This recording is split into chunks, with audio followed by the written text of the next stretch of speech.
1 Coríntios, capítulo 6, verso 19 e verso 20. Apenas esses dois versículos que nós vamos estar discorrendo aqui nesse estudo.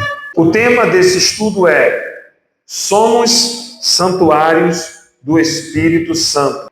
Acaso não sabem que o corpo de vocês é santuário do Espírito Santo, que habita em vocês e que lhes foi dado por Deus, e que vocês não são de si mesmos, vocês foram comprados por alto preço. Portanto, glorifiquem a Deus com o corpo de vocês. Aleluia! O contexto de 1 Coríntios gira em torno de problemas práticos, tá, irmãos? Divisões que surgiram na igreja de Corinto. Essa igreja ela foi fundada pelo apóstolo Paulo, e essa carta ela foi escrita em Éfeso, na sua segunda viagem. Ele escreveu por volta de 55 depois de Cristo, para aconselhar e fortalecer a comunidade cristã em meio a influências e práticas pagãs. Tinha na igreja de Corinto desunião, imoralidade e questões sobre doutrinas e dons espirituais. Uma cidade muito rica, ela era um centro comercial e tinha uma diversidade cultural muito grande, e também era conhecida pela imoralidade e adoração a ídolos. Então, esse texto aqui, ele está dentro desse cenário aqui, dentro desse contexto aqui, em que a cidade de Corinto era uma cidade que era influenciada por imoralidade, era uma cidade também que tinha uma diversidade cultural muito grande, então ali havia adorações a ídolos. Então Paulo, ele vai plantar uma igreja dentro de uma cidade que tinha esse contexto. E essa igreja, ela começa a sofrer influências. Ela começa a sofrer influências pagãs dos povos, das pessoas que viviam naquela cidade. Existia também no meio da igreja dúvidas acerca da doutrina, acerca da palavra, acerca dos dons espirituais. Então Paulo, ele vai escrever essa carta com um tom de aconselhamento. Ele está aconselhando a igreja de Corinto. Ele vai passar por lá, vai chegar um relatório para ele sobre a igreja. Então ele, preocupado com a igreja, ele vai agora sentar, porque ele estava em Éfeso, e ele vai começar a escrever essa carta doutrinária para a igreja de Corinto. Então, irmãos, falando sobre esse contexto, eu separei 3 pontos baseado nesse texto no qual nós lemos agora, que está em 1 Coríntios capítulo 6, versículo 19 e versículo 20. O primeiro ponto: o nosso corpo como santuário do Espírito. O segundo ponto: não pertencemos a nós mesmos, fomos comprados por um alto preço. E o terceiro ponto: glorificar a Deus com o nosso corpo. Nós vamos aqui aprender um alimento saudável, doutrina bíblica, que é inegociável. Primeiro ponto, eu não vou perder tempo, nem vou te enfadar: nosso corpo como santuário do Espírito Santo. Veja que o ponto principal do versículo 19 declara que o corpo do crente não é meramente um invólucro físico, mas um santuário do Espírito. Isso significa que o próprio Deus, através do seu Espírito, reside dentro de nós, como um templo sagrado. O nosso corpo deve ser então tratado com reverência, pureza e honra, pois é a morada de Deus. Aleluia. Se esse texto diz que nós somos santuário do Espírito, nós temos algumas implicações aqui. Primeiro, esta verdade nos chama a uma vida de santidade e evitar tudo que possa profanar esse santuário. Tudo que possa profanar o santuário. Se o meu corpo, a minha vida, ela é santuário do Espírito Santo, então tudo aquilo que profana, eu tenho que evitar. E qual é a ideia aqui de santidade e de profanação? A ideia de santidade eu quero que você imagine comigo aqui santidade como uma casa. Imagina comigo agora uma casa limpinha, com as paredes toda branquinha e o chão todo branquinho, bem limpinho. Você acabou de faxinar, aquele cheiro de bom ar está tomando conta do ambiente, a casa está impecável, não tem nada, nenhuma sujeira, nenhuma poeira, tudo limpinho. Santidade tem essa conotação. Profanação já é o contrário, é a antítese da santidade. A profanação, imagina agora alguém entrando nessa casa e com os pés cheios de lama, sujando o chão, marcando as paredes com mão, deixando aquele ambiente todo sujo. Isso é profanação. É o contrário da santidade. Então, dentro dessa alegoria que eu fiz para vocês aqui, nós temos que entender coisas importantes acerca de sermos santuários do Espírito Santo.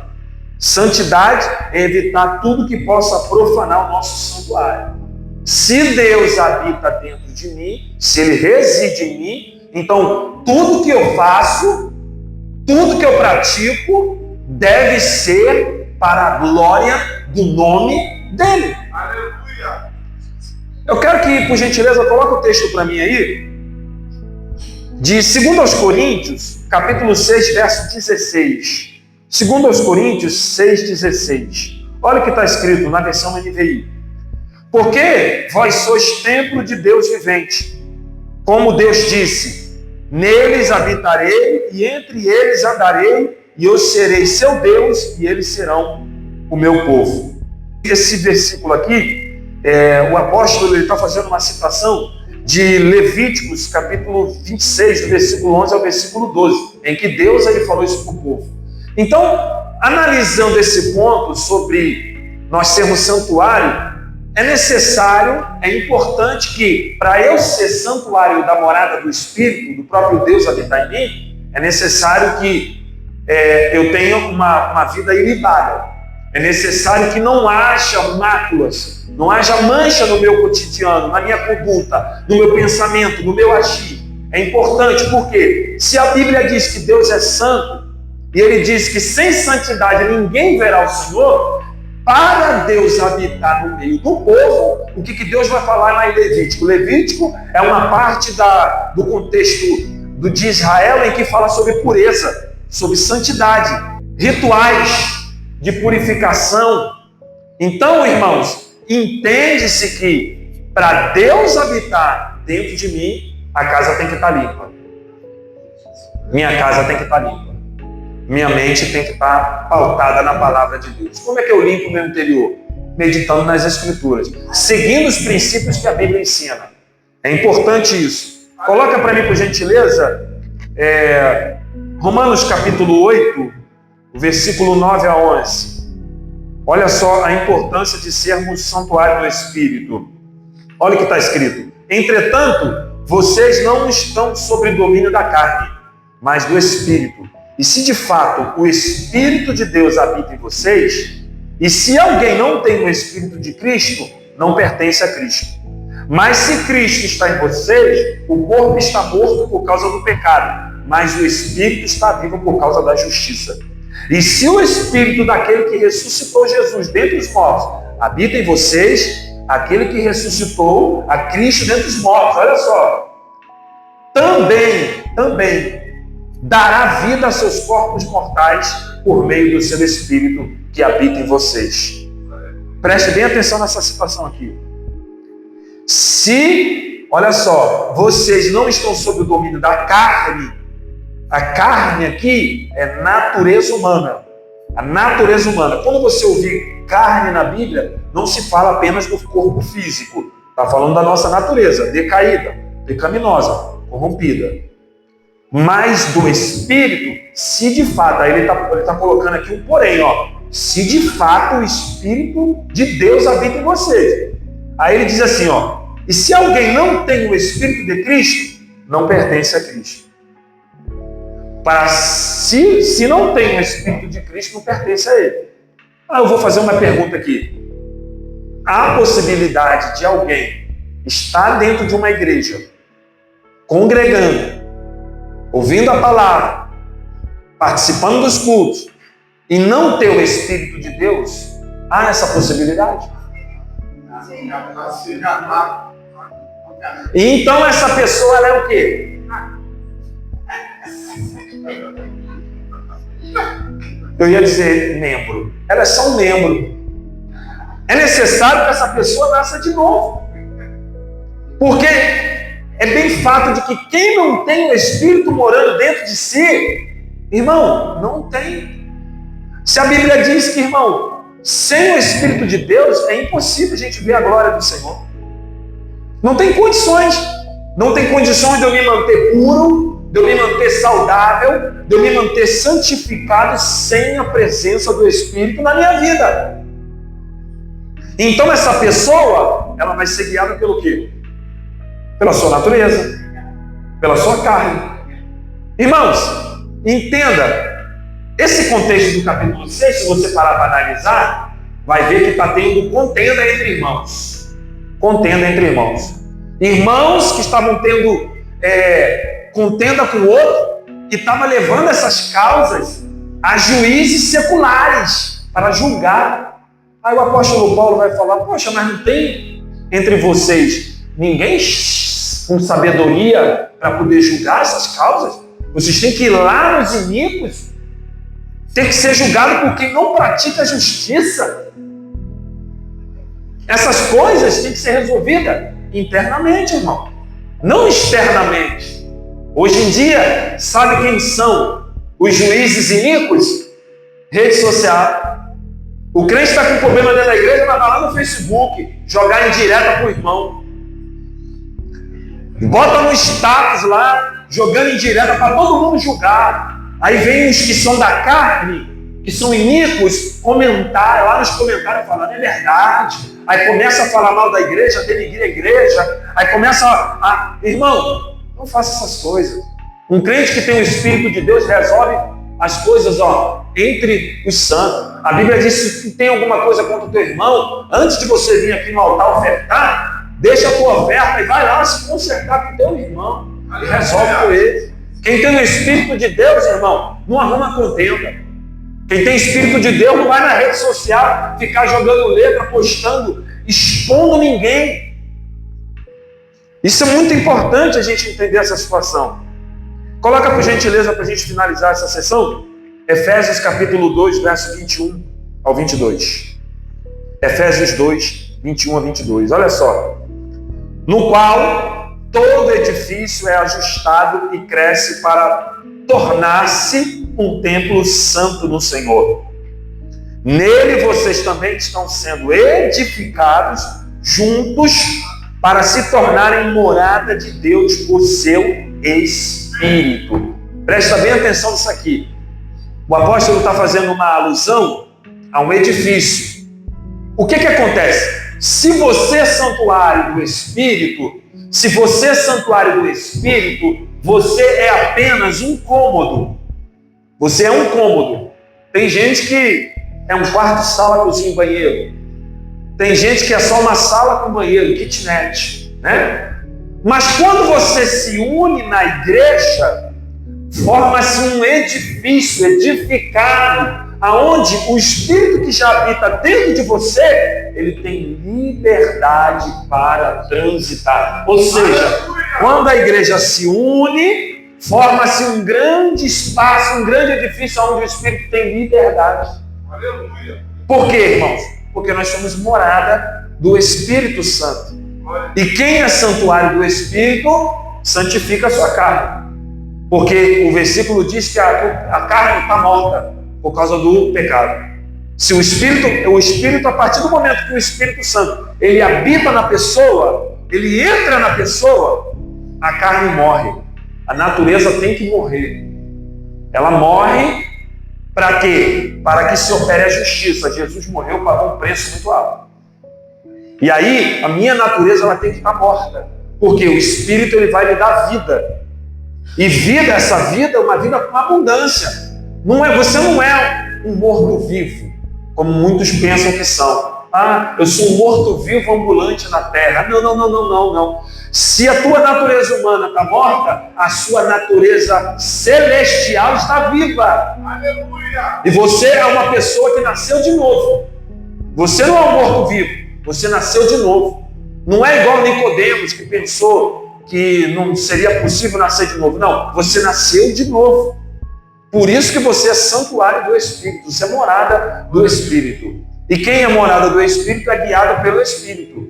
Nós vamos para o segundo ponto, que é muito interessante, o segundo ponto aqui para a gente escorrer. Diz assim: não pertencemos a nós mesmos, fomos comprados por um alto preço. Irmão, o versículo 19, parte B, e o versículo 20, a parte A, eles enfatizam que vocês não são de si mesmos, foram comprados por um alto preço. Isso aponta para a redenção realizada na cruz. O alto preço é o próprio sangue de Jesus que nos resgatou da escravidão do pecado e nos tornou propriedade de Deus. Então, preste bem atenção nisso.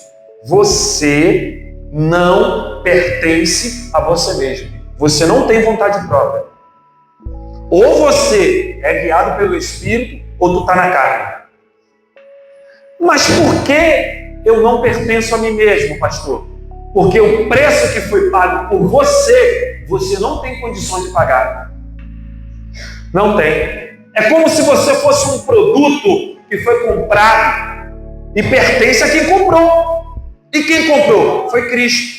Então, quando Paulo ele vai usar essa figura de linguagem, que vocês não pertencem a vocês mesmos, significa o preço que Cristo pagou na cruz, você não tem condições nenhuma, em obras, em palavras, em atitudes, em nada que você possa fazer, dá para pagar de volta a ele o valor que ele pagou na cruz. Não tem como. Então, nós não pertencemos a nós mesmos. Esse é o maior erro de muito crente. Vive nessa terra como se pertencesse a si próprio. Você não pertence mais a você. Assim também, como você estava no pecado, tu também não pertencia a você mesmo. Porque a Bíblia diz que aquele que pratica o pecado é escravo do pecado. O escravo tem vontade própria? Ou faz em quem manda nele? Faz o que quem manda. O escravo ele é dominado pelo seu senhor. Na caminhada cristã é a mesma coisa. Você também é escravo de Cristo. Só que não é só isso. Você é propriedade peculiar de Cristo. Porque ele pagou o preço por você. Ah, pastor, como assim, pastor? Então prova para mim. Vamos lá. Se não somos nossos, não temos o direito de usar o nosso corpo para propósitos que desonram a Deus. A nossa vida, incluindo o nosso corpo, pertence a Ele. Então, se eu não sou de mim mesmo, então eu tenho que viver de acordo em que a minha vida seja para a glória do nome do Senhor. O meu comportamento é para glorificar o nome dele, porque eu não pertenço a mim mesmo. Irmão, se você parar para analisar esse ponto de vista, tem crente aí fazendo tudo o que quer, da forma que quer, quando quer e como quer. Está esquecendo que naquele dia vai ser cobrado. E ainda corre um risco muito grande, irmãos, de ser confundido. Preste bem atenção, coloca para mim aí. Colossenses capítulo 2, versículo 14. Nosso corpo pertence a Ele. Nossa vida pertence a Ele. Não podemos fazer nada que venha desonrá-lo. Olha só. Ele cancelou a escrita de dívida que consistia em ordenanças. Ali está falando da lei. E que era contra nós. A lei. Ele a removeu, pagando-a na cruz. Aleluia. Preste bem atenção nisso. Tem versões que diz assim: ele cancelou a cédula. Se você for buscar a etimologia da palavra cédula, nós vamos chegar na palavra atual chamada boleto. Ele pagou o teu boleto, ele pagou a tua dívida, ele cancelou.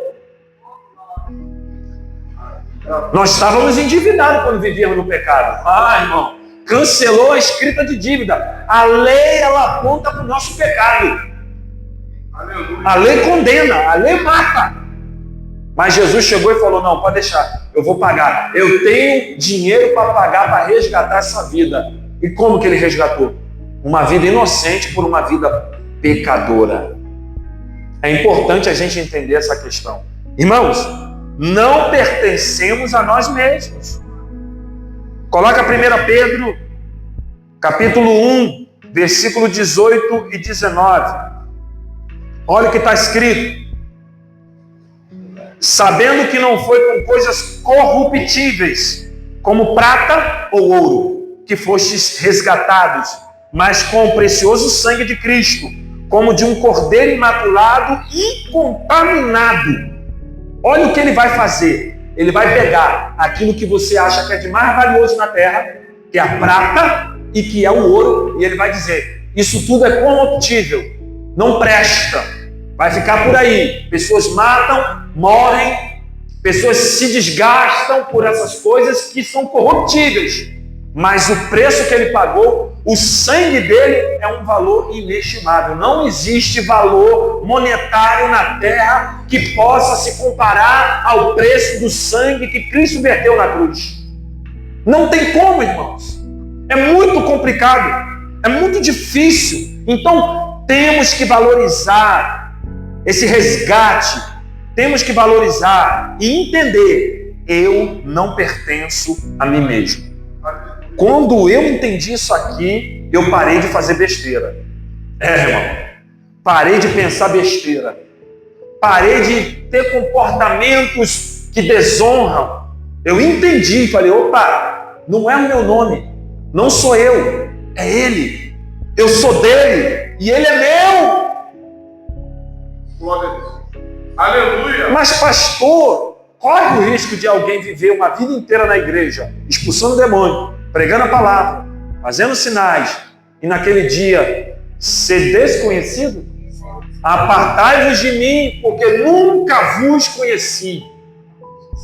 Então, é importante entender que nós temos que viver uma vida nessa terra, sabendo que não pertencemos a nós mesmos, ou seja, as minhas vontades, que não seja para a glória de Deus, eu não devo fazer. Eu tenho que evitar.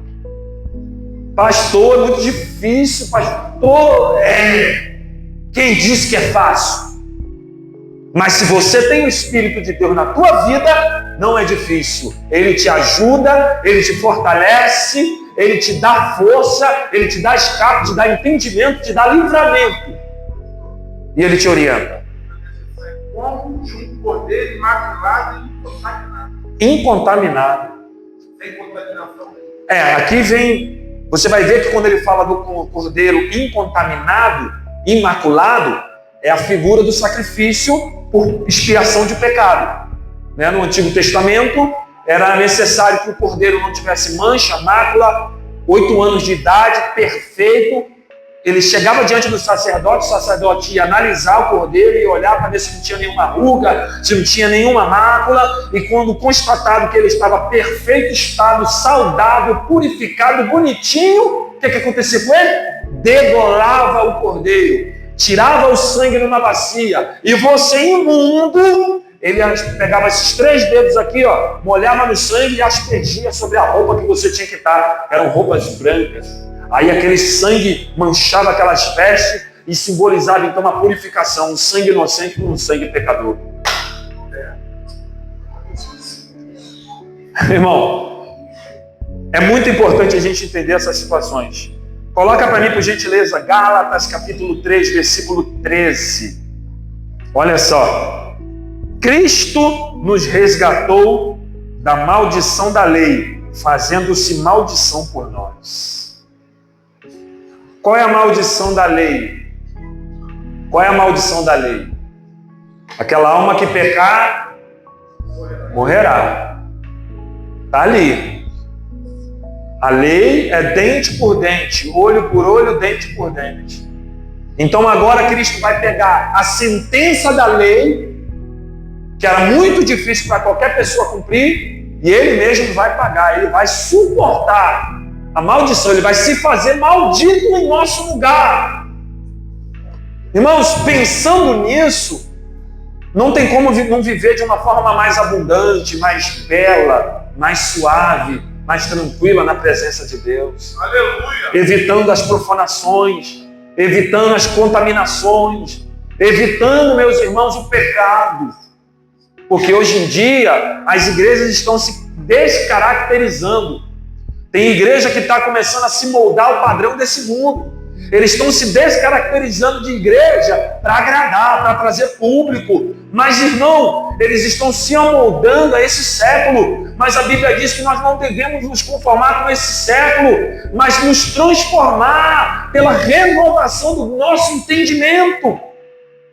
Enquanto a igreja está se descaracterizando, está perdendo a essência, perdendo a identidade.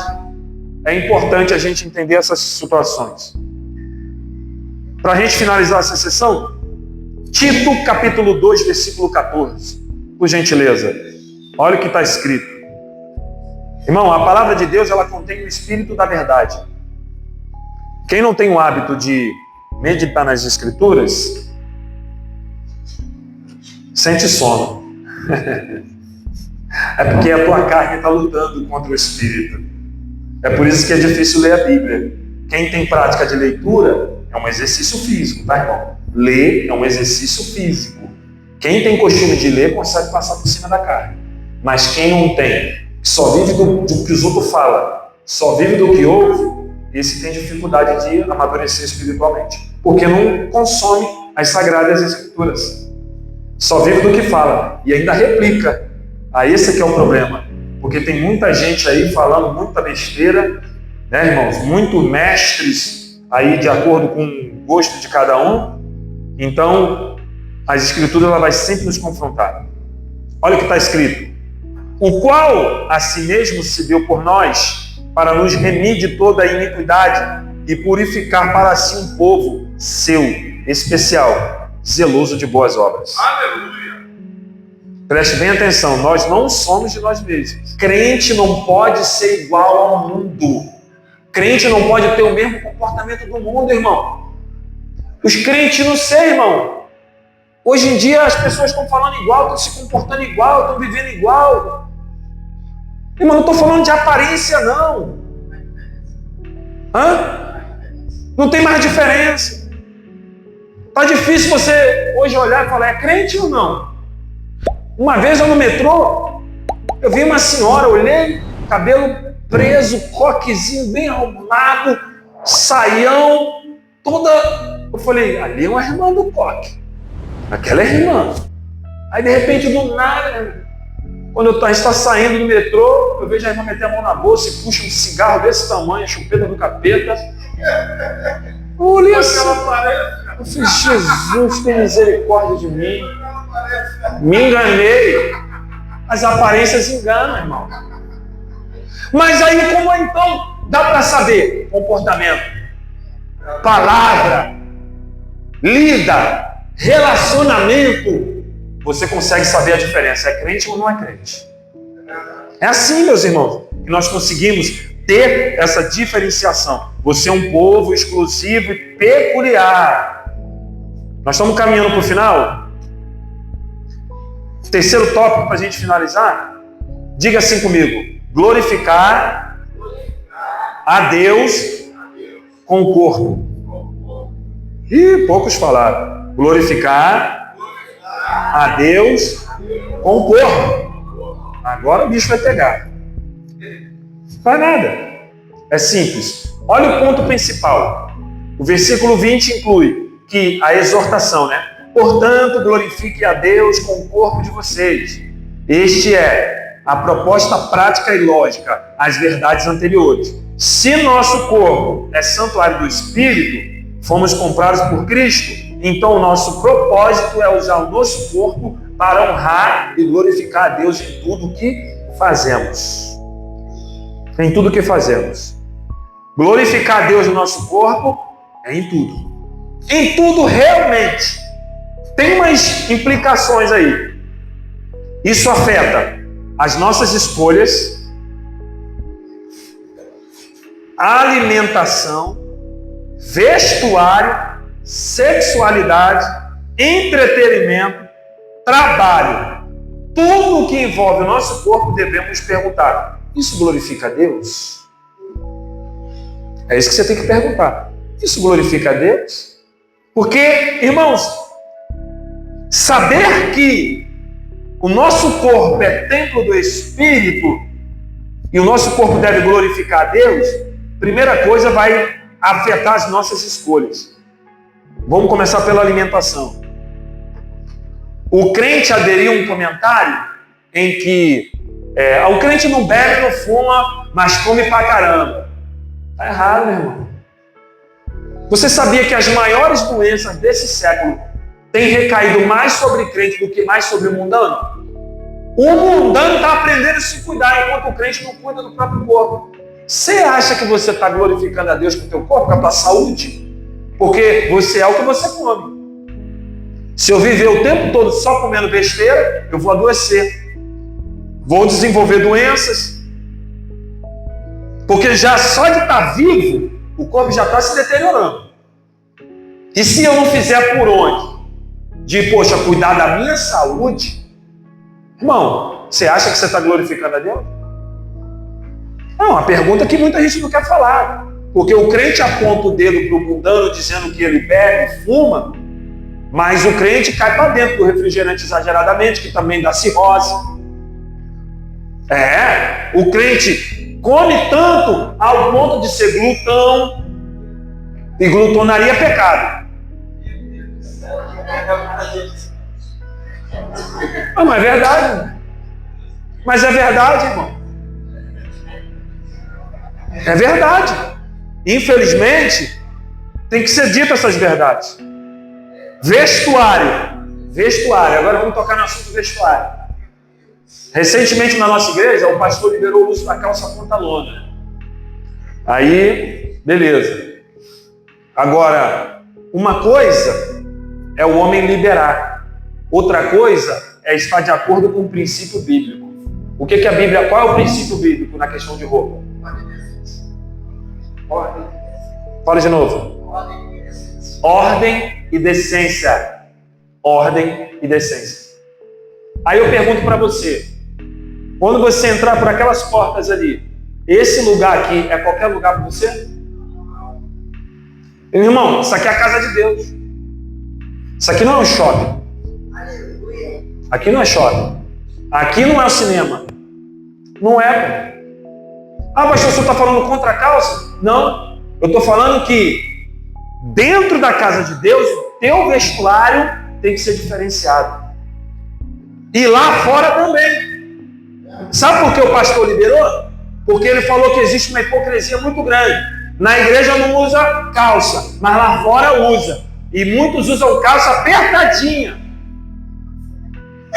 E já tem gente, irmão, que está perdendo a noção, que está vindo e não está percebendo que está ridículo. Sabe qual foi a ordem do pastor? Não deixar cantar no grupo.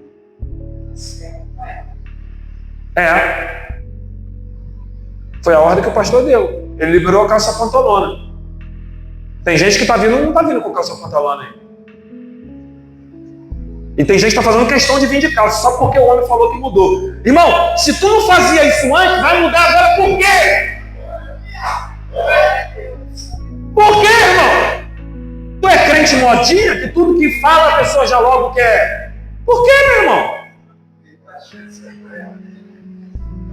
Eu não tenho nada contra a calça. Tenho nada contra a calça. Não tenho nada. Só que eu acredito o seguinte, irmão. Você quer vir na casa de Deus? Vem com ar de decência, irmão. Aqui não é o shopping. No shopping, fica à vontade, irmão. Eu sei que roupa não é pecado. Usar calça não é pecado, não vai para o inferno, não. Eu sei. Só que aqui dentro, irmão, existem pessoas pecadoras. Falha. Aí sabe qual é o risco desse negócio da calça? A pessoa tem um corpo bonito. Aí a calça vem, aperta, mostra as curvas. O homem casado, ele é carnal. Os olhos do homem é por vista. O homem é movido pelo que ele vê. E você quer ser instrumento de iniquidade? Não pode, irmão. A casa do Senhor, tenha respeito. Não vem, não. Com tanta coisa bonita para se vestir. Não estou falando, tem calça bonita também, que fica elegante. Mas não adianta a pessoa botar a calça. Aí a calça parece até que está embalada a vácuo. E se não acompanha todo o vestuário. Se você pegar a Estela que usa calça, Você já viu ela indecente? E por que o teu vestuário não pode acompanhar? Se você não tem o hábito de usar esse estilo de roupa, não muda não, irmão. Muda não. Fala de decência, irmão. Na casa de Deus. É chato falar de roupa, eu odeio falar disso. Continua tendo decência, continua tendo a tua identidade. Não perca a sua identidade. Tenha a mesma identidade. Evite, irmão, extravagância. Evite. As mulheres são as que mais sofrem nessa questão. Porque, sinceramente, eu não vou seduzir ninguém. Não vou seduzir ninguém colocando uma roupa bem apertadinha. Ah, não vou. Eu vou fazer papel de ridículo. Se eu tivesse a carcaça igual a do Sandrinho, até podia falar, né? Porque, né? Não tem. Então, irmão, quem sofre com isso? São as meninas. São as adolescentes. Foram as primeiras que inauguraram a calça. Não estou contra não, tá? Não estou contra não. Mas eu tenho que falar. Eu não estou contra não. Eu tenho que falar. Tá bom? Não estou contra não. Minha mãe falava assim, você não é todo mundo. Você não é todo mundo. Não é, pô. Você vem para a casa de Deus, você está vindo na presença de Deus, você não pertence a você mesmo. E a Bíblia diz que a gente tem que andar com ordem, com decência. Eu não estou falando que não é para usar calça, tá? Não me entenda mal, você pode continuar usando sua calça. Só que ordem e decência tem a ver com comportamento. E tem que haver também com discernimento. Para onde eu vou? Vai ficar legal? A minha esposa é aqui, eu sou o estilista da minha esposa. Minha esposa também usa calça, porque o trabalho dela é obrigatório. Mas muitas das vezes ela olha para mim, chega para mim e fala, ficou bom essa aqui? Ficou não, tira, bota outra. Essa não está legal não. Sabe por quê, irmão? O corpo dela é meu, pertence a mim. Eu sou o dono do corpo dela. Quem tem que ver o corpo dela é eu. Quem tem que desejar ela sou eu. Não é neguinho lá fora não. Então quando você vem chamando a atenção, você corre o risco de levar alguém a pecar. Então, se o meu irmão se escandaliza porque eu como carne, nunca mais vou comer carne. Deu para entender agora, irmão? É isso. É ter cuidado com o próximo. Esse tipo de coisa tem a ver mais com o próximo do que contigo mesmo. Não tem problema. Você pode usar à vontade. Mas, meu irmão, saiba se portar nos ambientes adequados. Quando vai diante do juiz, você não vai largar, não vai de bermuda, não vai de qualquer jeito. Quando vai para uma festa de casamento, quer botar a melhor roupa que tem. Aí quando quer vir para a igreja, quer vir largado, quer vir de qualquer forma? Peraí, irmão, não aceito isso não. Não aceito não, vou falar, vão ficar chateados. Ah, o pastor é contra, o pastor é... Não, não sou não, irmão. Não sou não. Mas se tu não fazia antes, vai fazer agora por quê? Porque está todo mundo fazendo? Você não é qualquer um, tu não é todo mundo. Vamos seguir, para a gente finalizar. Eu falei que é polêmico, é complicado. Essa pergunta todos nós temos que fazer. Isso glorifica a Deus? Você já fez essa pergunta? Quando você ia tomar uma atitude? Quando você ia falar alguma coisa? Quando você ia fazer alguma coisa? Quando você vai vestir alguma coisa? Tu pergunta? Porque, irmão, eu sei que eu vou falar isso aqui porque é verdade mesmo. As mulheres se vestem para outras mulheres. Geralmente é assim. Elas se vestem porque é para outra mulher ver. Nunca é para agradar um homem. E a mulher, ela é isso aqui, ó. É o ouvido. E o homem é isso aqui, ó. É o olho. Então, homens, cuidado com o que você fala. E mulheres, cuidado com o que vocês mostram. Porque isso é para edificação do corpo. Na igreja, vamos glorificar o nome do Senhor. Romanos 12, versículo 1, para a gente finalizar. Olha o que está escrito. Rogo-vos, pois, irmãos, pela compaixão de Deus, que apresenteis o vosso corpo em sacrifício o quê? Em sacrifício o quê? Santo e a... Qual é o vosso culto rápido? Tem gente que não está raciocinando. Está entendendo? Culto de raciocínio. Eu vou sair da minha casa consciente. Vou para a casa do Senhor. Eu já saio de casa adorando. O culto, quem cultua de raciocínio, quem tem um culto de raciocínio, é aquela pessoa que tem noção das coisas. É aquela pessoa que sabe se portar nos ambientes, sabe entrar, sabe sair, tem discernimento, Culto racional é isso. É que as pessoas estão preocupadas muito com a aparência, mas o comportamento, o raciocínio, está bem longe. E ali está falando sobre apresenteis o vosso corpo em sacrifício vivo. O sacrifício, ele geralmente é morto, certo? O sacrifício é morto, o cordeiro ele é degolado.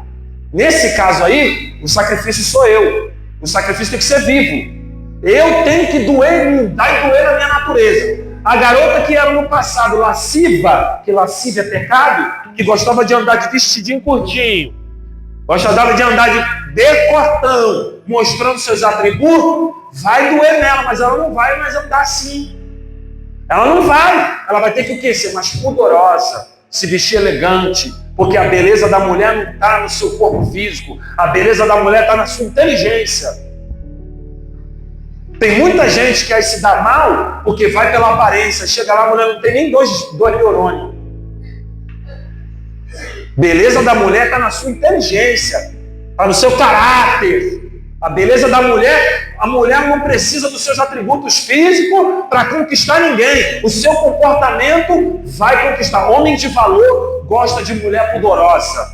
Homem de valor acha a mulher que se veste bem atraente.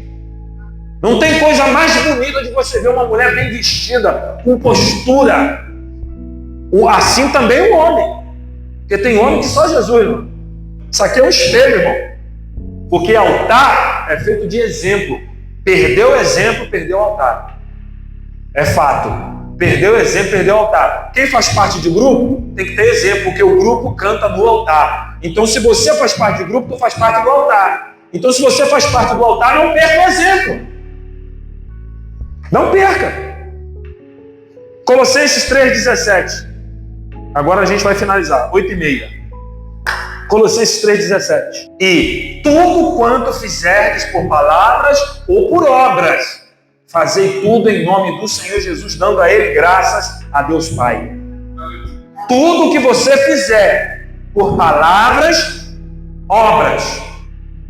Se as tuas palavras não glorificam a Deus quando você está fora da igreja, que tu está no meio da rodinha dos amigos falando palavrão, falando besteira, falando mal da vida dos outros, ruim, isso é ruim. Dê um exemplo. Filipenses 1:20, a gente finaliza agora. Olha o que está escrito. Segundo a minha intensa expectação e esperança de que em nada serei confundido, antes com toda a confiança, como sempre, também agora, Cristo será engrandecido no meu corpo, seja pela vida ou seja pela morte. Sabe o que ele está dizendo aqui? Irmãos, eu tenho uma expectação, eu tenho um anseio, e eu sei que eu não vou ser confundido. Ele sabe, porque em toda a minha vida, a minha conduta, eu sei que naquele dia, se for, enquanto eu estiver vivo, eu vou glorificar Ele no meu corpo. E se eu morrer por causa do testemunho dEle, também vou glorificar Ele na minha morte. Aleluia! É isso que Ele está dizendo. Todo crente deve glorificar a Deus com sua vida e com seu corpo. Saia daqui hoje consciente disso, meu irmão. O teu corpo pertence a Cristo. O teu corpo é de Jesus. O teu corpo não é instrumento de iniquidade. O teu corpo não é prateleira para ficar sendo mostrado para todo mundo ver. Não é. Isso é para homem e para mulher também. Isso é para homem e para mulher também. Porque, né, irmão, infelizmente, tem gente que gosta de expor, né? Eu jamais vou expor. Como eu já falei, eu nunca vou seduzir ninguém. Agora, a única pessoa que eu seduzi foi minha esposa. Ela caiu na minha, então agora a exposição é toda para ela. Então, meus irmãos, você, jovens aí, que não são casados, vocês são casados com Jesus. Ele é o noivo de vocês. Tá bom? Então, trate ele como se você tratasse o melhor namorado que tu já teve. Sempre pudorosa, sempre bem vestida, sempre agradável e com postura. Porque isso agrada a ele. E ele vai honrar você e vai glorificar o nome dele na sua vida. Porque você é bênção. Conclusão, essa passagem nos convida a uma reflexão profunda sobre como estamos vivendo, usando o presente precioso que é o nosso corpo. O seu corpo é um presente precioso que Jesus te deu. Fique de pé nessa noite. Glória a Deus. Aleluia!